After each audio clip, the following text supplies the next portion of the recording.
जय शनिदेव सबको। तो भाई बजरंग बली की जय बोलना चाहिए कि नहीं चाहिए? बोलना चाहिए। और काली माता की भी जय बोलना चाहिए। ये सब देवता तत्व को प्रदान करने वाले हैं और बजरंग बली महाराज तो भगवान शंकर का साक्षात स्वरूप है, साक्षात स्वरूप है। और वो ज्ञान प्रदान करने वाले हैं, मुक्ति प्रदान करने वाले हैं, भक्ति प्रदान करने वाले हैं। लेकिन जब बिगड़ा हुआ रूप देखता हूँ किसी में आते हैं तो थोड़ा सा तत्व इतनी सी हल्की सी मात्र स्फूर्णा आती है ना? क्या आती है? मात्र स्फूर्णा। कोई भी देवता किसी दूसरे के शरीर में, मानव के शरीर में अनाधिकार प्रविष्टि नहीं करता है। और जो थोड़ी बहुत प्रविष्टि होती है वो उसकी पूजा से होती है, क्योंकि वो उसको अपना मान लेता है, अपना लेता है। और वो इस तरह चाहता है कि मेरे अंदर आए बजरंग बली, है ना? लेकिन क्या उसके अंदर आके जो वो कार्य करते थे क्या उतना कार्य कर पाते हैं? ठीक है, जितनी हनुमान जी की चौकियां लगती हैं, अगर उतने हनुमान जी आते तो एक ही हनुमान जी काफी था समग्र विश्व का कल्याण करने के लिए, है ना? फिर इतने हनुमान जी की जरूरत है? कलयुग में हनुमान जी की कितनी चौकियां लगती है बताना जरा। और फिर काली माता की कितनी चौकी लगती है?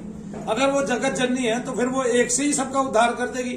फिर अलग अलग में लाखों लोगों में आने के क्या कारण है? ये लाखों लोगों के मन की सांत्वना पूर्ति होती है। उनके मन में होता है हम अपने आप को पुजवाएं, उनके मन में होता है हम इस तरह से नाम कमाएं, उनके मन में होता है लोगों की कुछ ऐसी गुप्त बातें बता दें जिससे लोग हमारे से आकर्षित हो। उनके मन में श्रृंगार की भावना होती है ना? हमने काली माता को पूजते हुए देखा है। किसको? राधा रामकृष्ण परमहंस जी को। उन्होंने किस तरह से माँ के रूप में पूजा, स्वरूप में पूजा। आज लोग किस स्वरूप में पूजते हैं? उसके बाद भी लोगों को धेले की अकल नहीं आई। कितनी? केवल धेले की अकल नहीं आई। काली माता के बाल खुले हैं, उन्होंने भगवान शंकर की छाती पे लात रखी है, पैर रखा है और आगे बढ़ गई है ना? अपने आप में बता देती है कि काली माता आ गई, बाल खोल लेती है और वही काम करती है। अरे उनके पास कुछ नहीं है। उनके पास जितना उतना मनु भैया अंगूठे में, अपने एक अंगूठे में रखते हैं, उल्टे हाथ के। वो भी आगे न समझ में, काली माता आ गई। अरे आके काली माता ने किया क्या तेरी? बस अपने पति का वो तिरस्कार करती है तो दूसरे के पति का कैसे आदर कर सकती है? दूसरी महिला को कैसे ये बात सिखा सकती है? कितने में काली माता आती है, उनके अपने पतियों से संबंध देख लो, ठीक है ना? और फिर काली माता आती है सबसे पहले उसी के आदमी का सिर नवाती है। तो जब उसमें काली माता है उसमें भगवान शंकर नहीं आ सकते, है ना? किसी औरत में काली माँ की प्रविष्टि हो जाए तो उसके आदमी को तो भगवान शंकर ही समझना चाहिए, जबकि वो भगवान शंकर को सबसे पहले अपने कदमों में रखती है। भाई वाह, बहुत अच्छी बात है। कैसा बिगड़ा हुआ स्वरूप हम समाज में देखते हैं। ये भूत प्रेत निकालने का वो कार्य नहीं है, ये करिश्मा दिखाने का जमाना नहीं रहा। इस तरह से हम चमत्कार की इच्छा करते हैं, इसका तांत्रिक लोग फायदा उठाते हैं।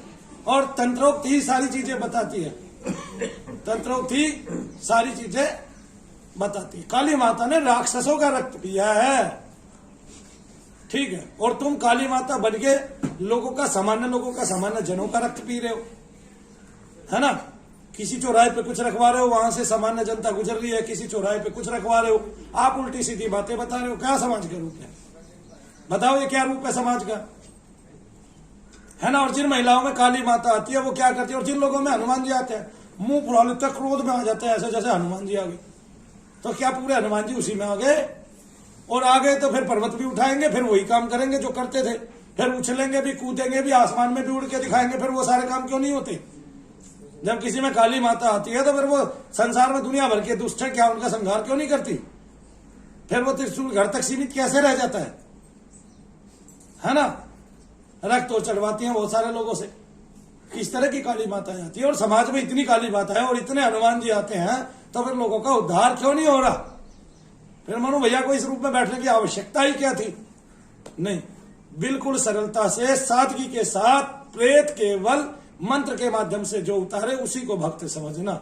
ये बात याद रखना, चाहे वो आप पे झाड़ू ही क्यों ना लगाता हो, ऐसे ठीक है? वो मंत्र पढ़ रहा है, दूर बैठा है आपसे, आपकी सादगी के साथ वो उसने जप किया है आपके लिए, जल दिया है आपको पढ़ के, है ना? वो काली माता नहीं बना है, वो बजरंग बली नहीं बना है। इस तरह से स्वरूप को चाहिए। खेलता था, हर्ष भी खेलता था, आज बंद हो गया है ना? फिर यही से धाम की विशेषता है। जो अनावश्यक है, जो आवश्यक ही नहीं है, और जो क्या कहते हैं व्यर्थ है, जो करना और जिससे हमारे धर्म की हानि होती है, हम उस कार्य को करें क्यों? क्या इससे धर्म की हानि नहीं होती है?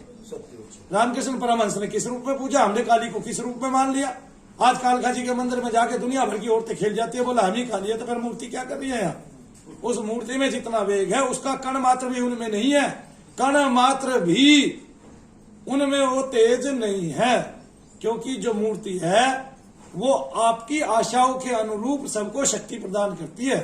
कभी तो ये सोचते हैं उसमें जरा सी देर में तरंगे निकलती है। अभी साइंस ने इतनी तरक्की नहीं की है कि उन तरंगों को पकड़ सके। शब्द बहुत ही सूक्ष्म है, जहां साइंस समझता है कि यहां से सूक्ष्मता आगे नहीं है, उससे भी आगे वो सूक्ष्म है। कितना सूक्ष्म है वो, ठीक है। आज तक वो आत्मा को जान नहीं पाया। आत्मा कहां रहती है जबकि इसी शरीर में निवास करती है? जान पाया साइंस? नहीं जान पाया, है ना।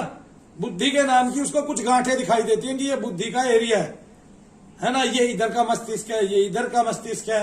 वो कुछ गांठों की गिनती करता है। सोचता कौन है, समझता कौन है, मन क्या है, ये भी साइंस को आज तक नहीं पता ना। और जबकि मन है सबके पास, साइंटिस्ट के पास भी मन है, तब भी वो उसकी गणना नहीं कर पा रहा है। इसलिए लोग साधु बनते हैं, महात्मा बनते हैं, ताकि उस सूक्ष्म तत्व को पहचान सके। कितनी गंभीर और कितनी सूक्ष्म बातें हैं, लेकिन हम लोग इन बातों को समझ नहीं पा रहे हैं। क्या हम सीधा सीधा एक बात सोचते हैं कि हमें प्रेत है तो कहीं जहां बहुत सारे सर घूम रहे हैं, जहां बहुत सारे लोग नाच रहे हैं, बहुत सारे ढोल बज रहे हैं, है ना, तो वही वो निकलेंगे। ऐसा नहीं है, यहाँ कोई ढोल भी नहीं बज रहा। फिर भी मैं गारंटी लेता हूं पूरे संसार में सबसे ज्यादा काम इसी दरबार में होता है। क्यों होता है कि कहीं भी, बेशक आज तक बालाजी में करोड़ों लोग ठीक हो गए, मैं ये नहीं कहता कि नहीं ठीक हुए, क्योंकि वो इतने वर्षों से है। लेकिन जो क्षमता है वो यहां पर इसलिए अधिक है कि हम उसी बालाजी का नाम लेके आपके सर पे हाथ रखे उस तत्व को काटते हैं, तो समग्र रूप से कटता है। उसको पीटने से वो खत्म नहीं होता, है ना। कैसे खत्म नहीं होता भाई? सोने को पीट दिया, आकार बदल दिया, फिर पीट दिया, फिर आकार बदल गया, फिर पीट दिया, फिर आकार बदल गया, फिर पीट दिया, फिर आकार बदल गया। मूल में सोना रहा उतना ही रहा, थोड़ा बहुत डंडे तो मूल में वो तत्व उतना ही है, उसकी मलिनता उतनी है, तो मलिनता कटी नहीं है ना। अगर ऐसा हो जाता तो फिर वही प्रेत उसकी नाभि के नीचे क्यों दर्द करता? ऐसे तो मैं मानता हूं तत्व गंभीर है, उसको निकालना भी धीरे धीरे है ना। हमेशा जाप करना, भगवान का नाम लेना। इस तरह समाज में जो भी लोग ढोंग और इस तरह की आपत्तियां करते हैं, दिखावा करते हैं और चढ़ावे चढ़ाते हैं, कहीं कहीं जाके जंगलों में कुछ कुछ फेंकवाते हैं आपसे, और कोई ऐसा कार्य कराते हैं, उनसे दूर रहना। गौ माता को चारा देना, गाय को गुड़ देना, जो अच्छा कार्य, माँ बाप की सेवा करना, ठीक है। अपनी पत्नी के प्रति क्या रहना, आदर्श बनना, उसके लिए भी, अपने बच्चों के लिए भी आदर्श बनना, है ना। इस तरह से समाज की सेवा करना और अन्य माताओं बहनों को पाप दृष्टि से नहीं देखना, है ना। ये बातें बड़ी हैं और यही गुण आप में सब आदमियों में होने चाहिए और सब महिलाओं में भी होने चाहिए ऐसे, ठीक है। भगवान को इस रूप में ना पूछना। बहन जी थोड़ी देर उठ के पीछे चली जाओ। पूछना किस रूप में ना पूछना कि वो मेरे अंदर आएंगे, शक्ति उद्वेलित करेगी। एक तरंग मात्र है, उस तरंग मात्र से आदमी के अंदर अभिमान इतना आ जाता है कि मेरे अंदर तो हनुमान जी आते हैं, ठीक है। और लोग मुझे पूजे, चाहे, सराय, मुझे माला पहनाए और मुझे मेरे साथ इतने काम करें। मूर्ख है वो लोग, है ना। आप देखते हैं कानपुर में एक दरबार है, काला गेंडा स्वामी ये कहता है कि इसमें परशुराम जी आ गए, शुक्राचार्य आ गए, ये आ गए। इनके तत्व भी नहीं आते हैं भाई। इतनी सी मात्र स्फुरना मात्र को क्या कहता है कि भगवान आ गए, इसमें परशुराम जी आ गए, आओ परशुराम जी आपका स्वागत। उस आदमी ने जीवन में कभी भक्ति नहीं की, उसको शुरुआत में ही प्रेत मिल गए, उसमें परशुराम जी आ गए। भाई कैसी बड़ी बड़ी बातें बताते हैं लोग, और हम मान लेते हैं, सत्य मान लेते हैं। जो असत्य बोल रहा है उसी को सत्य मान लिया, इसलिए नाश होना ही होना है इस पृथ्वी का। इसको बचा कोई नहीं सकता जब तक सत्य को सत्य नहीं माना। हरिओम तत्सत। ये मंत्र कहां है? ये हमारे वेदों में आ गया। वेदों में आया क्या? ओम तत्सत। हरि नहीं है, ओम। क्यों आया? कि ओम जो है वो सर्वोपरि है ना। ओम का ओम ही बीज है, उसके अलावा कोई बीज नहीं है। और बीज भी वही है, बिंदु भी वही है, समग्र सृष्टि उसी से उत्पन्न है। अब तो नासा ने भी कह दिया सूर्य से वही आवाज आती है, वही नाद आता है संपूर्ण सृष्टि से। देखो गुरु नानक ने एक शब्द दिया है ना, एक दिया जो बोले सो निहाल सत श्री, तत् कहीं नहीं लगा, और सत्य नाम तत् यहां भी नहीं लगा। क्यों? क्योंकि सत्य नाम श्री वाहेगुरु, वाहेगुरु सत्य है, और लेकिन तत् से मिलाने वाले हैं वो तत् नहीं है, तत् कहीं और है। और तत् क्या है? ओम। क्या है तत्? ओम। तत् का मतलब तत्व से है ना, जो समग्र सृष्टि का बीज करता है, उत्पन्न करता है, समग्र सृष्टि को पैदा जिसने किया, संहार जो करेगा वो वही है। वो बीज भी भगवान शंकर के नाम के साथ जोड़ा जाता है, क्योंकि समग्र सृष्टि में उनसे व्यापी किसी को मानते नहीं है, उन्हीं को सर्वव्यापक मानते हैं। और बहुत सारे ग्रंथ पंथ भगवान शंकर को इस सृष्टि का रचयिता मानते हैं, है ना। तो ओम, तत् और सत।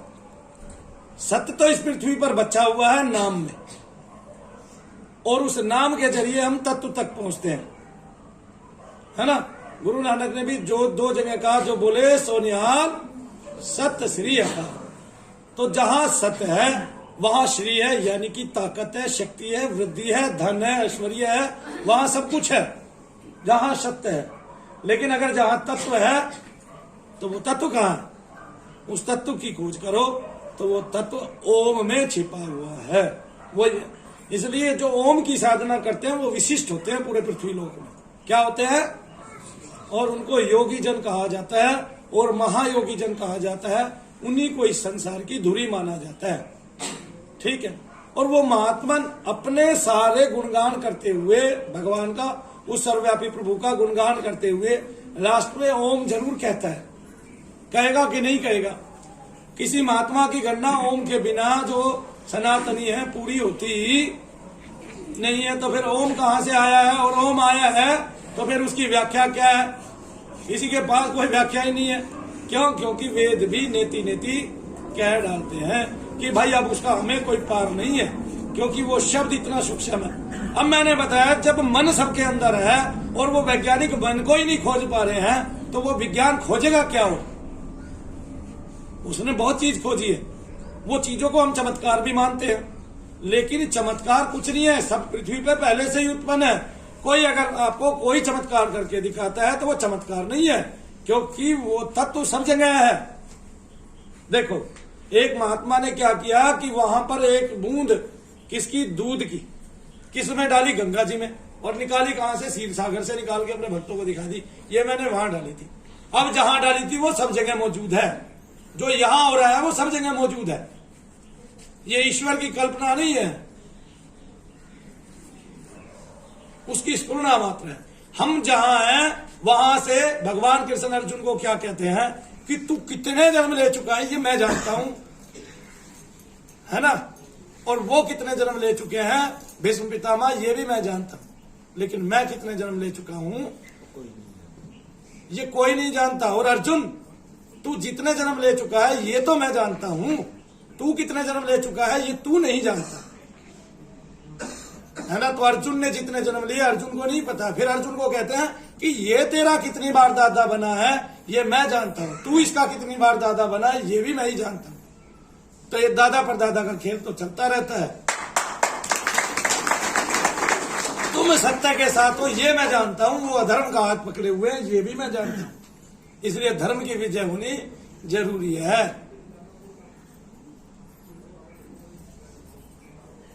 और उन 5 विकारों को पृथ्वी लोक से पांडवों ने मार दिया। उन्होंने उस टाइम काम को जीत लिया, क्रोध को जीत लिया, है ना, मद लोभ और मोह को जीत लिया। मोह ही नहीं किया किसी का, सबको मार गिराया, है ना। लोभ को जीत लिया कि सब कुछ लेके फिर पूरी सृष्टि पे राज नहीं किया। क्रोध को जीत लिया कि सारा क्रोध अंदर से खत्म हो गया, क्योंकि जिसको मारना था संपूर्ण रूप से समापन हो गया। तो ओम तत् सत। ओम जो बीज है वही तत् है, वही सत है, वही खुद बिंदु स्वरूप है ना। और गणेश जी की आकृति भी ओम स्वरूप ही दिखाई जाती है मुझे। तो आपने केवल जप करना है, ओम आगे लगाएंगे, ओम पीछे लगाएंगे, क्योंकि देखो जब धान उगता है, जो उसका पौधा उगता है वो तभी उगता है, वही धान उगता है। सीधा चावल कभी नहीं उगता जिसपे छिलका होता है, और वो ओम सब मंत्रों का छिलका है। और उसके बिना कोई भी पौध अधूरी है, वो उपजेगी नहीं, वो अंकुरित होगी ही नहीं, कितना ही और आगे लगाओगे पीछे लगाओगे तो वायु में जो मलिनता है, वायु में जो कुटिलता है, वायु में जो वक्रता है, वो आपके मंत्र को छुएगी भी नहीं। ठीक है। और कलयुग का पता नहीं चलेगा, बोलते हैं ना कलयुग में ये विशिष्ट मंत्र चाहिए, ये चाहिए, ये चाहिए, मंत्र के संस्कार होने चाहिए, ये उसको संस्कार करने की जरूरत नहीं। जिस मंत्र के आगे ओम लग गया, पीछे ओम लग गया, उसको संस्कारित करने की आवश्यकता नहीं है, क्योंकि वो तत् की और वो सत की शरण में चला गया। गुरु सत है लेकिन तत् नहीं है, तत् से मिलाने वाला गुरु है। गुरु सत्य है, गुरु के पास श्री भी है, सब कुछ है, शक्ति है, शक्तिशाली है गुरु। ठीक है, क्योंकि उसके अंदर इतनी क्षमता है कि वो आपको ऊपर तक ले जाएगा। लेकिन तत् से मिलाने वाला है, तो तत् से मिलाने जो वाला है उसकी सेवा जरूर करना। और एक बात, जो लोग गुरु रूप में, पहली बात तो सत्य को पहचानना सीखो। दुनिया भर की आज गद्दियां लगती है, दुनिया भर की गद्दियां लगती है। ठीक है, अगर आज आप मेरी जगह हर्ष को बैठा दोगे, जब तक वो उतना क्षमतावान नहीं होगा, मंत्र को उतना नहीं उपजाएगा, तब तक मंत्र से उतनी शक्ति प्रसारित नहीं होगी और इतने लोगों का कष्ट काटने में वो मदद नहीं कर पाएगा। तो बीज का जाप जरूरी है, मंत्र का जाप जरूरी है। तो मंत्र जप से अपने अंदर बल पैदा करो और भगवान के नाम को उतना उत्साहवर्धन से लो, उतने संयम और संवेग से लो, तीव्र संवेग के साथ, और इतने प्यार से लो, इतने प्रेम से लो कि आप उससे सबसे ज्यादा प्रेम करते हो। उसके अलावा आप कभी किसी को चाह ही नहीं सकते उतना। सब तो मर जाने वाला है, सब तो मिट जाने वाला है, सब तो चले जाने वाला है, ये बात आपको याद होनी चाहिए।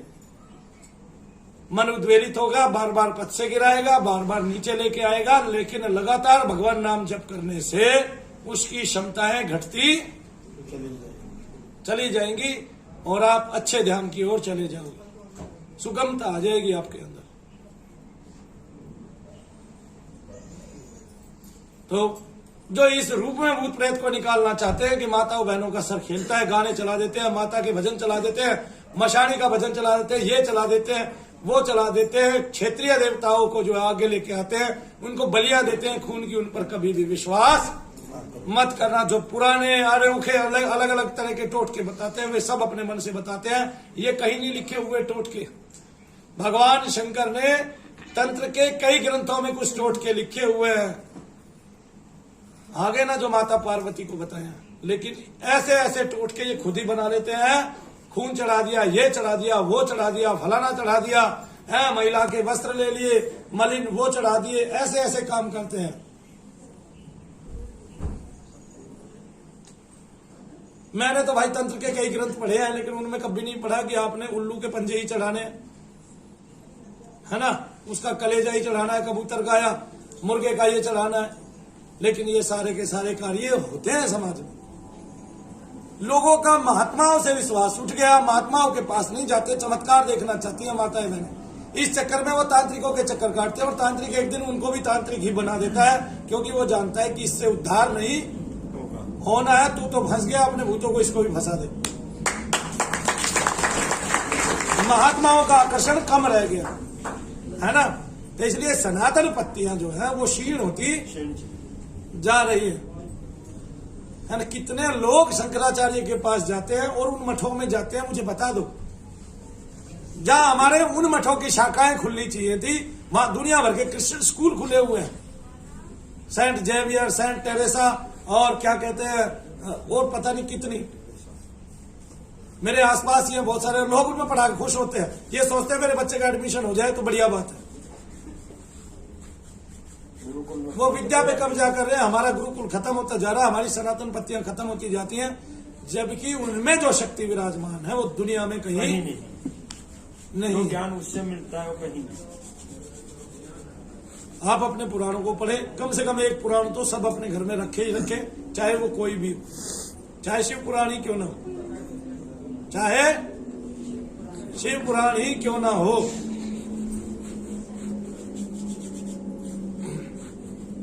इस तरह से अपनी संस्कारिक पुस्तकें रखें और इनसे डरे ना भूत प्रेतों से। अगर ये घर में आ भी गया है तो आपके भय से नहीं निकलेगा, ये आपके निर्भय होने से वो जल्दी निकलेगा, आपके अच्छे संकल्प से जल्दी निकलेगा, तभी निकलेगा। भयभीत कभी भी मत होना। हाजिरी आ रही है, डरो मत, छोड़ दो अलग, थोड़ी देर में चली जाएगी, इग्नोर मार दो, पूछो ही मत उस प्रेत से कुछ भी।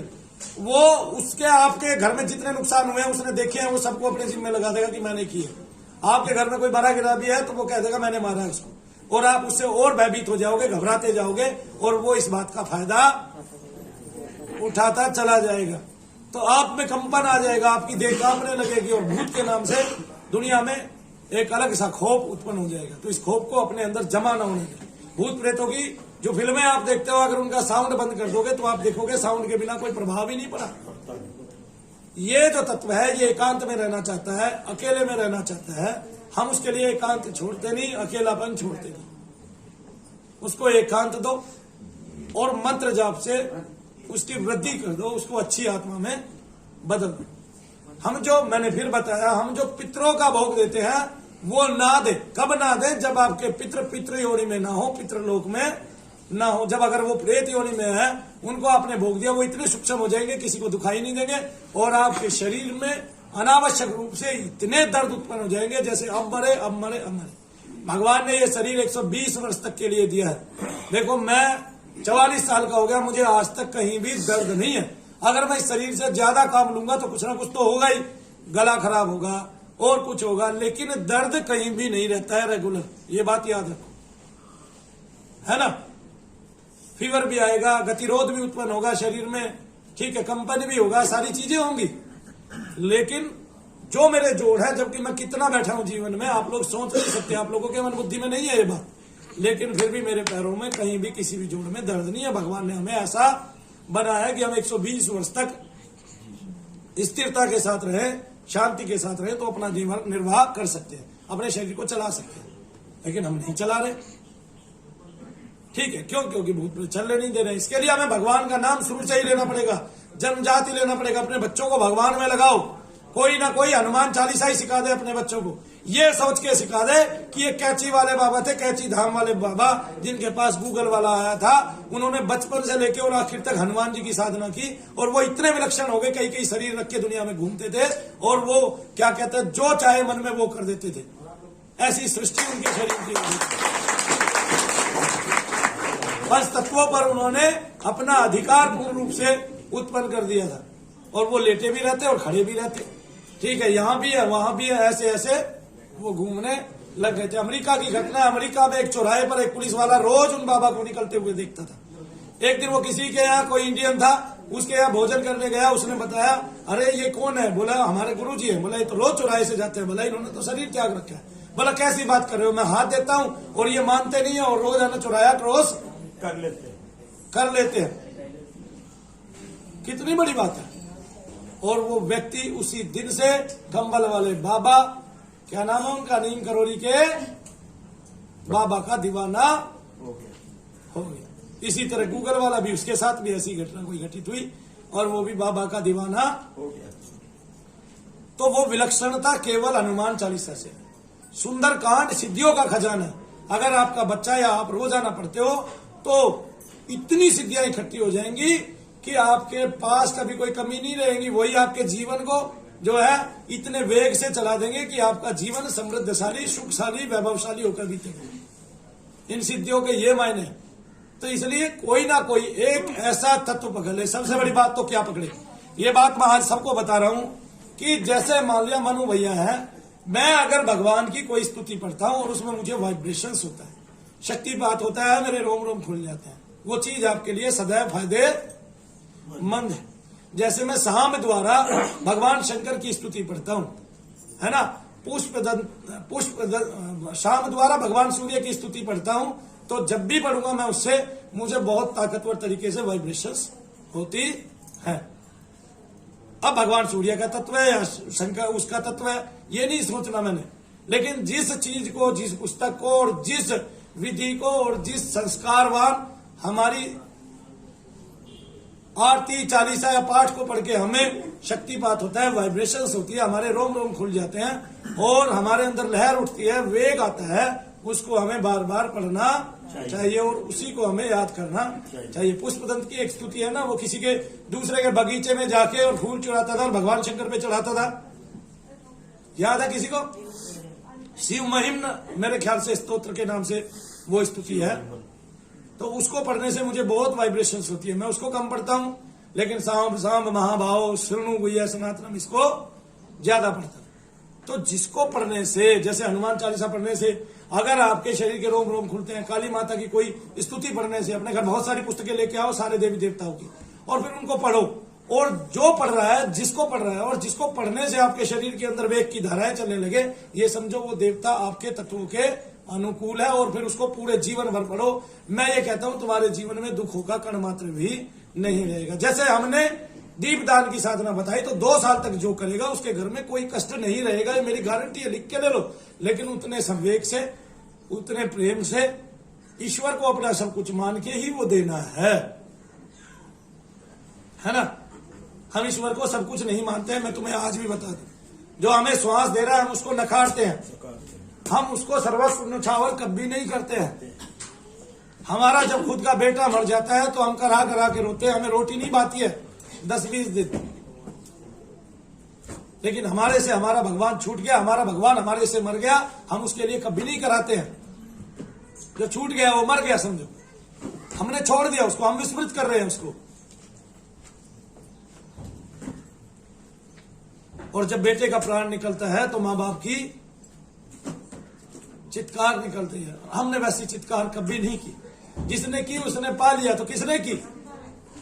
रामकृष्ण परमहंस जी ने गर्म रेत पर पड़कर और एकांत में निर्जन वन में गर्म रेत पर चेहरा रगड़ते हुए, पूरा चेहरा छिल गया है, लाल हो गया है, फिर भी पुकारे, माँ तू आज मुझे क्यों नहीं मिली? हे करुणामयी, हे ममतामयी, क्या मैं तेरा बेटा नहीं हूँ? क्या मैं तेरी गोद में नहीं आ बैठा? तो तू मुझे मिलती क्यों नहीं? मुझे दर्शन दे, दीदार दे, मेरे में कमी क्या है? तूने फिर पैदा क्यों किया जब तू मुझे अपने अंक में खिलाती नहीं? तो जब मेरे मुख में अपनी दुधारी डालती नहीं, मैं बड़ा कैसे होऊंगा? मेरे अंदर वो प्रेम कैसे जागृत होगा? तो हे माँ, बार बार माँ माँ कह के पुकारते हुए उन्होंने अपना पूरा जीवन न्यौछावर कर दिया। कोई क्या कमाएगा? कोई क्या कमाएगा? जिनको लंगोटियां तक नहीं मिलती थी, जिनको रोटियां तक भरपूर नहीं मिलती थी, उसने अपने जीवन को इतना सुगठित, इतना संगठित भगवान के नाम लेके बना दिया कि उनको माता की प्राप्ति हुई। संसार में विलक्षणता से उनका मंदिर है और पूजा होती है। दिल्ली में भी एक मेट्रो स्टेशन स्वामी रामकृष्ण परमहंस के नाम से है। हम कब पढ़ाते हैं रामकृष्ण परमहंस मिशन की अपने बच्चों को किताबें? कोई नहीं पढ़ाता, किसी के घर में नहीं मिलती। कितने लोग विवेकानंद को पढ़ाते हैं, जितने इतनी आसानी से बता दिया कि ये ध्यान है, ये धारणा है और ये समाधि है और इसको राजयोग बोलते हैं। कौन पढ़ाता है उनको पुस्तकें अपने बच्चों को? विलक्षणता आएगी कैसे हम में वो सारी चीजें, वो सारे गुण आएंगे? क्यों आए हो आप लोग? क्या घास चरने आए हो? मुझे देखने आए हो मात्र? क्यों आए हो? कुछ विलक्षणता है तभी तो आए हो ना। वो विलक्षणता कैसे आई है? नाम से। तो क्या मैं ही लूंगा, तुम नहीं लोगे? क्या तुम्हें विलक्षणता नहीं चाहिए? क्या तुम्हारी संतानों को वो नहीं चाहिए? क्या तुम सारी जिंदगी भूत प्रेतों से ही घिरे रहोगे या उसी से घिरे रहना चाहते हो? बोलो, उसी से घिरे रहना चाहते हो? आज जो चीज मां पर है वो कल को कट के पुत्र पर आ जाती है, पुत्री पर आ जाती है और फिर वो संतानें दुख पाती है। क्यों हम ऐसी रचना करें जिससे हमारी संतानें दुख पाए? जब हम उनके लिए जमीन और प्रॉपर्टी जोड़ते हैं तो क्या हम उनके लिए नाम नहीं जोड़ सकते? मैंने बता दिया इसका चुनाव कैसे करें। इतनी सारी धर्म ग्रंथ की किताबें ले आओ, प्रत्येक देवी देवता की स्तुतियां ले आओ और जोर जोर से पढ़ो। जिसको पढ़ने से वेग आ जाए, जिसको पढ़ने से आपका रोम रोम पुलकित हो जाए, जिसको पढ़ने से आपके शरीर के अंदर धाराएं चलने लग जाए, वो देवता आपका है। ये मनु भैया ने बता दिया है। पंडित उसको बार बार पढ़ो, जितनी बार पढ़ोगे उतनी बार वेग आएगा। ये मेरा संस्कार है। मैं बता देता हूं आपको क्यों? क्योंकि मैं पैदल चला हूं, मैंने पैदल चल के पाया है। मेरी आंखों में लिखा है कि इस आदमी ने पैदल चल के पाया है, इसने मेहनत की है। कोई नहीं बता पाएगा आपको। जिनके अपने अनुभव होंगे वही ऐसी बातें बता पाएंगे। एक एक आदमी से आंख मिला के बता सकता हूं, और सारी दुनिया से आंख मिला के बता सकता हूं कि इन हाथों ने शनिदेव को छुआ है, और इन कानों ने उसको सुना है, और इन आंखों ने उसको देखा है। तो जितनी स्तुतियां मैंने शनिदेव महाराज की लिखी है, उन सब स्तुतियों के पढ़ने से शनिदेव महाराज आपकी राशियों को प्रभावित ही करना छोड़ देंगे। शनिश्चर का पाठ करो तो कोई, जानो तो सही कि कितना उसने धन दिया है मेरे को। जो आदमी उल्टे हाथ से लिखता है, जिसका लिखना भी अशुभ मानते हैं हिंदू धर्म में, उसने उसी हाथ से उठवा के दुनिया भर की स्तुतियां लिखवा ली। पहली बात तो मेरी औकात नहीं थी ऐसा कुछ करने की, ना मैं ऐसे कुल में पैदा हुआ, ना ऐसे वंश में पैदा हुआ। भजन गाने से बड़े नहीं हो जाते। फिर भगवान ने छुआ, अपना करिश्मा दिखाया, अपने गले से लगाया, और आज सदा के लिए लोगों का कल्याण करा रहा है। कितने लोग कल्याण करने में बैठते हैं बताइए मेरे को। और उनके मूल में होता क्या है? जिसके मूल में भगवान है उसको भी पहचानते नहीं है लोग। तो जिनके मूल में भगवान नहीं है उन्हीं को अच्छा मान लेते हैं। आपको बड़ी बड़ी बिल्डिंगें चाहिए, बड़े बड़े भवन चाहिए, लोग जानते ही नहीं है। एक आदमी कहता है कि शुक्राचार्य पकड़ लिया, एक आदमी कहता है क्या कहते हैं कि इसके अंदर मैंने उसको भर दिया, क्या कहते हैं उसको बुला के परशुराम को, कंस को अवैध मैंने आज कर दिया। उसमें यकीन करते हो छिचोरे पे, जिसमें राष्ट्रद्रोह की धारा है। और मनु भैया ने क्या बिगाड़ा है भाई? जो सदा से ईमानदार है, क्या बिगाड़ा है?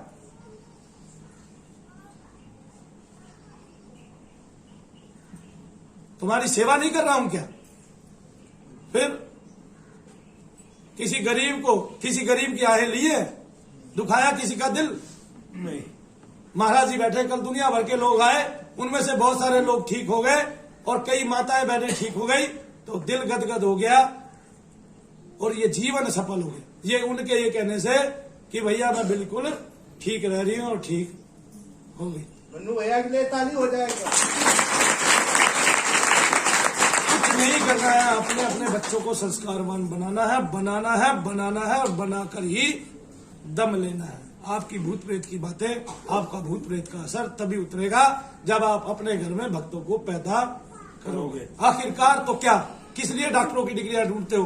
2 करोड़ रुपए लगा के आपका बच्चा अगर अंग बेचता फिरे तो क्या डॉक्टर बनेगा? आज सारी दुनिया में अंगों का क्या होता है? व्यापार होता है, तस्करी होती है अंगों की, मानव अंगों की तस्करी होती है। कौन करता है? कौन जानता है पेट को चीर कर वो निकालना? जो डॉक्टर बना है, जिसने पैसे लगा के डॉक्टरी की है, वो अपने 1.5-2 करोड़ रुपए कमाना चाहता है। पहली बात तो ऐसी सरकारों पर थू है जो डॉक्टर की डिग्री भी पैसों में बेचती है। मर जाए वो सारे राजनेता जिन्होंने डॉक्टरों की डिग्रियां भी पैसों में और मास्टरों की डिग्रियां भी पैसों में तय कर दी है। ये संस्कार भारत का नहीं था। यहां तो जिसके माथे में पसीना आएगा वो टीचर और वो अध्यापक और वो डॉक्टर आना चाहिए। ये चीजें पैसों में नहीं तोड़नी चाहिए। लोगों के कल्याण के लिए वो जो अनुरूप है, जो अनुकूल है, उनको ये डिग्रियां फ्री में मिलनी चाहिए ताकि वो लोगों का कल्याण करे। जिसने 2 करोड़ रुपए दे दिया वो तो अपने करोड़ रुपए निकालने के लिए मानव तस्करी को ही, मानव अंगों की तस्करी को ही साधन बनाएगा। कितने लोग कल्याण करते हैं डॉक्टरी लाइन में बताइए आप मनु भैया से पैसे वापस ले सकते हो, लेकिन उनमें से किसी से 1 रुपया नहीं ले सकते उनकी फीस देखने के बाद। उनको बोल नहीं सकते। वो दुनिया भर के टेस्ट लिख देगा, आप देखोगे मशीन के नीचे लुटाया था, आपका अधिकार ही नहीं रहेगा मुझे मशीन के नीचे लिटाया गया था कि मैं उससे पैसे वापस लूं। कितनी बड़ी बात है भाई, ये कितने बड़े बड़े विषय है, सोचता ही नहीं कोई। टीचर की डिग्री कैसे मिल रही है? पैसों में, फिर वो पैसे कमाएगा। हालांकि टीचर की तनख्वाह बहुत है ना। फिर भी एक काम भारत सरकार को करना चाहिए कि जो सरकारी स्कूल में टीचर है उसके बच्चे अगर सरकारी स्कूल में नहीं पढ़ते हैं तो उसकी तनख्वाह पे 10,000 रुपए की चपत होनी चाहिए। और अगर उसके बच्चे सरकारी स्कूल में पढ़ते हैं तो 5,000 रुपए की तनख्वाह बढ़ा के देनी चाहिए। उससे सरकारी स्कूलों का जो स्टेटस है वो बहुत ही ऊंचा हो जाएगा। आप ही कह दोगे दूसरे टीचर को, आप टीचर है तो भैया मेरे बच्चों का ध्यान रखना आपके स्कूल में आते हैं, और फिर आप पढ़ाने लग जाओगे क्योंकि आपके बच्चे किसी स्कूल में पढ़ रहे हैं और उसके बच्चे आपके स्कूल में पढ़ रहे हैं। आप दोनों ही उनके बच्चों को पढ़ाओगे, एक दूसरे के बच्चों को पढ़ाओगे। ठीक है, और उनके चक्कर में सारे बच्चे पढ़ जाएंगे हिंदुस्तान के, है ना। विषय तो गंभीर होते हैं और उनकी गंभीरता को समझ कोई कोई पाता है, और उस समझ के लिए भी हमें जो है, जो समाज है उसको बहुत ही गहनता से और बहुत ही सूक्ष्म दृष्टि से देखना पड़ेगा। तो ओम का ध्यान करें, ओम नाम का जप करें, वो ही तत्व है और वही सत्य है। गुरु सत्य है और सत्य ही ईश्वर है, क्योंकि जहां सत्य है सत्य ही तत्व को पा सकता है। अगर सत्य आप में नहीं है, आप तत्व को प्राप्त नहीं कर सकते। और सत्य साधना से आता है, सत्य आपके शक्तित्व से आता है, आपके संकल्पों से आता है, और सत्य आपके ध्यान से आता है। सत्य के अनुरूप ईश्वरीय ऊर्जा पाकर हुआ जा सकता है, और वो ऊर्जा नाम लेने से बनती है, और वो नाम आपके हाथ में है कि आप अपनी जिह्वा से नाम ले या ना ले, या इस जीवन को ऐसे ही बहता रहने दे। लास्ट में जो कमाई गिनना, आप भूत प्रेत बनना चाहते हैं कि आप मानव योनि से ऊपर उठना चाहते हैं, ये आपके हाथ में है। आपको संस्कार अच्छा रखना होगा, जिससे मरने के बाद आपकी ऐसी अधोगति ना हो, वही आपके अंदर है, और आप फिर किसी और के अंदर पहुंच जाओ, क्योंकि वो योनि बहुत भयंकर है। वो योनि इतनी भयंकर है कि वो किसी भी तांत्रिक के कब्जे में आ जाती है। उसका खान पान ठीक नहीं है, वो केवल दीवारों की खार खा सकती है, नाली का गंदा जल पी सकती है, आपके पेशाब की जो बदबू है उसको ले सकती है, टॉयलेट से जो बदबू आती है वो ले सकती है। तो जो बदबू है ये उन्हीं के लिए भगवान ने इसकी रचना की है। जो खुशबू है उसकी रचना मानव के लिए की है। आपको खुशबू का तो अधिकार है, बदबू का अधिकार आपको नहीं। तो खुशबू लेने के लिए भगवान का नाम लेना चाहिए, और आपकी गति भी तभी होती है संपूर्ण रूप से। मैं बड़ा व्यक्तित्व नहीं, बड़ा कोई साधु नहीं, बड़ा कोई संत नहीं, मेरे अपने कुछ अनुभव है, मैंने जिंदगी को जिया है। इस जिंदगी में मैंने बहुत सारी चीजें देखी है, बहुत सारे उतार चढ़ाव आए हैं, लाखों विलक्षण विलक्षण पुरुषों से मिला हूं, महात्माओं से मिला हूं, संतों से मिला हूं, लेकिन संसार में दुख देखा है, उस दुख को मैंने झेला है, उस कष्ट को मैंने सहा है। मैं नहीं चाहता वो कष्ट किसी पे आए। हालांकि मुझे कभी भूत प्रेत की कोई बाधा नहीं हुई पूरे जीवन भर। मेरी मम्मी को एक बार हुआ था, जब मैं बिल्कुल छोटा था, तो बालाजी जाने से वो ठीक हो गई थी एक ही बार में, और उनकी अर्जी पहली बार में स्वीकार हो गई। लेकिन आज मैं यही काम करता हूं, और मैं भूत प्रेत से बहुत ज्यादा डरता था, लेकिन मेरी शनिदेव महाराज ने मदद की।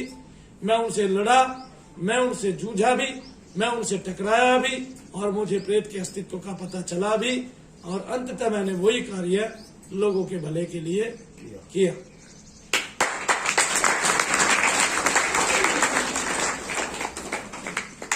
तो ये ब्रह्मांड का सबसे बड़ा सत्य दरबार है, सच्चा दरबार है।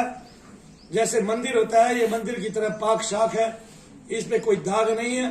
संसार इसको दागी बनाना चाहेगा तो भी ये दागवान कभी भी नहीं होगा, क्योंकि मनु भैया ऐसा अपने जीते जी नहीं होने देंगे, और हमेशा ही ये चलता रहेगा जब तक मनु भैया है। मैं जब तक प्राणों के साथ इस शरीर में हूं, तब तक आपकी सेवा करता रहूंगा। उसके बाद भी आपकी सेवा निर्बाध रूप से करूंगा, जब तक ईश्वरीय महिमा होगी और वो चाहेगा तो, क्योंकि सब अंततः उसी के हाथ में है, उसी की इच्छा पर निर्भर है। मेरा देवता छोटा जरूर है, लेकिन उसके छोटे भाई ने भी नचिकेता को आत्मज्ञान की प्राप्ति कराई थी, और मुझे वो प्राप्ति मौजूद है। मुझे शनिदेव महाराज ने वहां तक पहुंचाया है, मुझे उसने आत्मदर्शन कराया है, मुझे उसने अपना दर्शन दिया है। ये बात मैं आपको सच्चाई के साथ दोनों हाथ उठाकर कह सकता हूं, लेकिन प्रमाण देने की मुझे कोई जरूरत नहीं है। लेकिन अगर तुलसीदास जी स्वयं न लिखते,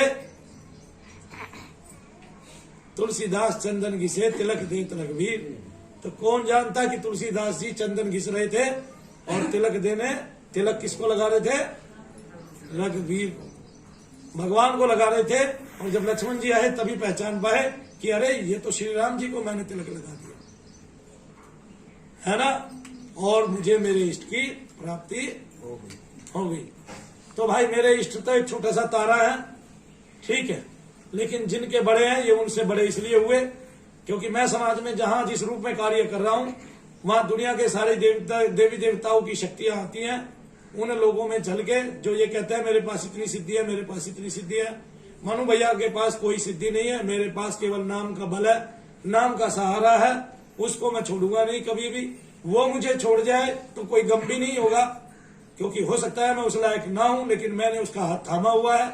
अब वो भी मुझे बीच भंवर में छोड़ नहीं सकता, क्योंकि न्यायाधीश कहलाता है वो, और उसका काम न्याय करना है। आप लोगों की सच्ची सेवा शुश्रूषा यहाँ पर हो, सभी भक्तों के माध्यम से और प्रणेताओं के माध्यम से। ठीक है, महात्मा जन यहाँ पर आए हैं, विदुजन यहाँ पर आए हैं, उनके आने से, उनके सानिध्य से मनु भैया ने 2 दिन आपको थोड़ा थोड़ा कुछ कुछ सुनाया है, तो ये उन्हीं के आशीर्वाद का प्रताप है, उन्हीं का आशीष फल है, जो मुझे ऐसा भान हुआ, ऐसा ज्ञान हुआ। और ये ऐसे ही हाथ वरद में हस्त इन महात्माओं का, इन विद्वजनों का, माताओं बहनों का मुझ पर बना रहे, मैं यही चाहता हूं, क्योंकि इससे छोटी लड़कियां खुलती है और मनु भैया को भी कुछ जो है उजाला प्रकाश मिलता रहता है। तो जय शनिदेव भक्तों, जय शनिदेव। बोलो सच्चे दरबार की जय, सबसे अच्छे दरबार की जय। और मेरी आपसे हाथ जोड़कर विनती है, दरबार पूरा भरा हुआ है इस समय, मैं केवल आपसे ये चाहता हूं कि आप मौन रह के अपना कार्य कराएं, भूत प्रेत के अलावा कोई ना बोले। जिसने बोलना है वो बहुत ही कम बोले, तेजी कोई ना दिखाए, तेजी से कोई ना उठे, ना तेजी से कोई चले, काम सबका करके भेजेंगे, एक भी आदमी को खाली नहीं जाने देंगे। हम चाहेंगे सबसे मिले, हम चाहेंगे सबके साथ समय बिताए, हम चाहेंगे सबको अपना समय दें, हम चाहेंगे सबकी समस्या हल हो, हम चाहेंगे भगवान सबका कार्य करके भेजे, लेकिन उत्तेजना, तेजी और शोर नहीं करना है। किसी में प्रेत की अगर कोई झलक आती है तो वो हमारा काम है, उसको बंद करना आपका काम नहीं है। आप केवल शांत रहिए, अपने आप को मौन रखिए। दूसरा, हमारी एक पुस्तक है जिसका हम निर्बाध रूप से प्रचार करते हैं, बृहद शनि महिमा ग्रंथ। ये दुनिया की शनि महाराज पर सबसे बड़ी पुस्तक है, विश्व की, पूरे विश्व की, और वो कलयुग के अधिकारी है। इस कलयुग के अधिकारी की पुस्तक का प्रचार कीजिए। इसमें सभी देवी देवताओं की स्तुतियां है, ये संकलित है, विरचित है मनु भैया के हाथ से, और इसमें हमारे अनुभव भी है। आप लोग इस पुस्तक को मुफ्त में ले जा सकते हैं और मुफ्त में ही अपने आसपास के मंदिरों में बांट सकते हैं। तो जो ले जाना चाहते हैं मंदिरों में बांटकर इसका प्रचार प्रसार कीजिए, उससे आपको देव कृपा प्राप्त होगी, आपके इष्ट की कृपा अनुभूत होगी। तो जो लोग इसका प्रचार प्रसार करना चाहते हैं, जो इसको प्राप्त करना चाहते हैं, वो कृपया हाथ उठाए और वो इस पुस्तक को अपने घर मुफ्त में लेकर जाए, साथ ही अपने मंदिरों के लिए अलग से विशिष्ट रूप से मुफ्त में लेके जाए। तो पहले वो हाथ उठा ले जिनको केवल पुस्तक चाहिए, फिर बाद में वो हाथ उठा लेना जो मंदिरों के लिए ले जाना चाहते हैं। ये बिल्कुल मुफ्त है पुस्तक, इसका हम प्रचार कर रहे हैं। हमारा दुनिया का सबसे बड़ा यज्ञ यही है, मंदिर की जमीन को पूर्ति करना, मंदिर बनाना और इस पुस्तक का प्रचार करना, क्योंकि ये मनु भैया का जीवन है। जय शनिदेव, जय शनिदेव। बोलो सच्चे दरबार की जय, सबसे अच्छे दरबार की जय। बोलो शनिदेव महाराज की जय, बोलो साबिर की जय। जय शनिदेव, जय शनिदेव।